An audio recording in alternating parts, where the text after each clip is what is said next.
পৃথিবীর সব থেকে বেশি মূল্যবান সম্পদ এইটা, দামি সম্পদ। আমার মা, আমার যা, মনেই হয় না যে ঢাকা শহরে আছি, মেইন শহরে। সব সময় যদি এরকম গোছানো থাকতো বিছানা, কতই না ভালো লাগতো, তাই না? আসসালামু আলাইকুম, সবাই কেমন আছেন? আশা করি সবাই ভালো আছেন। আল্লাহর অশেষ রহমতে আমিও ভালো আছি। এই যে এই হাতটা ধরে রাখছি, এই হাতটা ধরার জন্য বহুত অপেক্ষা করছি। অনেক সাধনার পর এই হাতটা ধরার সৌভাগ্য হয়েছে। এটা আমার জান পাখির হাত, আমার জান পাখি, যারে আমি সব থেকে বেশি ভালোবাসি, আমার কলিজা। ঘুমাইলে যে এত মায়া লাগে, মায়ার শেষ নাই। পৃথিবীর সব থেকে বেশি মূল্যবান সম্পদ এইটা, দামি সম্পদ। আমার মা, আমার জান। ঘুমাইছে এখন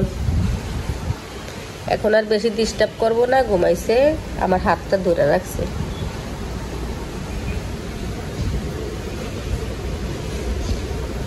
আর এই দিক দিয়ে বাইরের আবহাওয়াটা কিন্তু খুবই মেঘলা দেখাচ্ছে। দাঁড়ান, এই দেখেন, এই যে অনেক বাতাসও কিন্তু হইতাছে, ঠান্ডাও লাগতেছে অনেক। সেজন্য বাচ্চার গায়ে খেতা গায়ে দিয়ে দিছি। আর আমাদের বাড়ির চারপাশটা কিন্তু অনেক সুন্দর, গাছ গাছালিতে ভরা, অনেক সুন্দর দেখতে। এই যে এই পাশ দিয়েও গাছ, আম গাছ, ওই পাশ দিয়েও গাছ, চারিদিকে গাছ গাছালি। মনেই হয় না যে ঢাকা শহরে আছি, মেইন শহরে। এখন চলে আসলাম আমি রান্নাঘরে। এগুলো সকালকার, এগুলো ধোয়া হয় না, ধোবো। আর এই যে পাতিলে আমি মাছ রাখছিলাম ফ্রিজ থেকে বের করে ছুটার জন্য। আমি রান্না করব ছুটলে, এখন ছুটে গেছে মনে হয়। ধুইয়া তারপরে রান্না বাড়া করব। মাছটা রান্না করব আমি পটল দিয়া, আর সাথে করব ভেন্ডি ভাজি। আর অলরেডি কালকের ভাজি কিন্তু অনেকটা আছে। এই যে ওই যে জালি ভাজি করছিলাম, ওই জালি ভাজি অনেকটা রয়ে গেছে। এইখান দিয়েও দেখেন আম গাছটা দেখা যায়, এই যে। আর এই রুমের অবস্থা দেখি, এই যে এই রুমের অবস্থা। এই রুমটা একটু গোছাতে হবে, তারপরে আমি ভাত খেয়ে নিব, কারণ এখনো আমার খাওয়া দাওয়া হয় না। খাওয়া দাওয়া করে পরে রান্না বাড়া শুরু করে দিব। এই দিক দিয়েও কি সুন্দর গাছ গাছালি দেখা যায়, ওই যে জানলার বাইরে অনেক সুন্দর পরিবেশ। কিন্তু রাস্তার সাথে বাসা না, মানে অনেক ধুলাবালু আসে, বাতাস হলে অনেক ধুলাবালু আসে।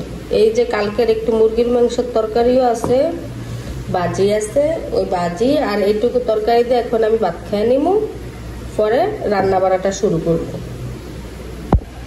সব সময় যদি এরকম গোছানো থাকতো বিছানা, কতই না ভালো লাগতো, তাই না? কিন্তু এই গোছানো 5 মিনিট পর আবার সব আউলা জাউলা। যাগো ছোট বাচ্চা আছে তারা জানে, আর মারা হয়েছে তাগো কাজের লোক। আমার জান পাখি এতক্ষণ ঘুমাইছিল, আমি রান্না বাড়াটা এই পাকে কিন্তু সাইরা নিচ্ছি। কি কি রান্না করছি চলেন এখন দেখাবো। এই টেবিলটাও একটু মুইসা নিছি, কারণ টেবিলের উপরে বাইরে থেকে কিন্তু অনেক ধুলাবালু আসে বাতাসের সাথে। আর যেহেতু আজকে কয়েকদিন কিন্তু কিছুক্ষণ পর পর বাতাস আসে, বাতাসও ছাড়ে, বাইরে থেকে অনেক ধুলাবালু আসে। তার জন্য আমি টেবিলের উপরটা মুইসা নিছি।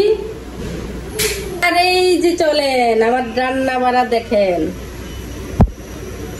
এখানে করছি তেলাপিয়া মাছ, পটল দিয়া আলু দিয়া রান্না করছি। পটলটা কিন্তু হালকা একটু ভাইজা নিছি আমি, কারণ পটলটা কিন্তু ফানসা তরকারি, ভাইজা নিলে তরকারিটা ভালো লাগে। ভাজা ছাড়াও রান্না করি মাঝে মাঝে, আবার ভাইজাও রান্না করি। আর এখানে হচ্ছে ভাত, বলক আসতেছে। আর এই যে এখানে আছে ভেন্ডি ভাজি। ভেন্ডি ভাজিটার কালারটা কিন্তু খুব সুন্দর দেখা যেতেছে। যেটা দেখতে সুন্দর সেটা কিন্তু খাইতেও মজা।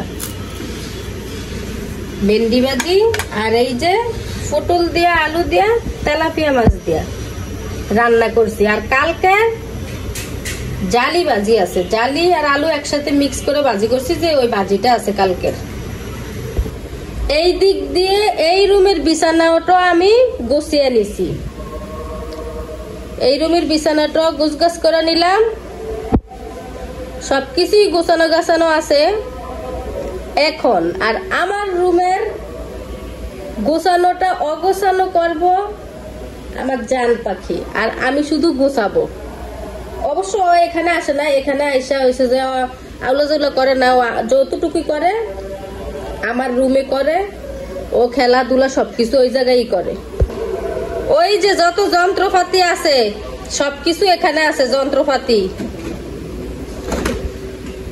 পোকা মাকড় ভয়ঙ্কর দেখলে তাড়াতাড়ি গুল্লি নিয়ে যায়, গুল্লি করবো। পোকা মাকড় রে। এখন গাড়ি দুইটা কি করতেছো? এখন সে গাড়ি চালাবে।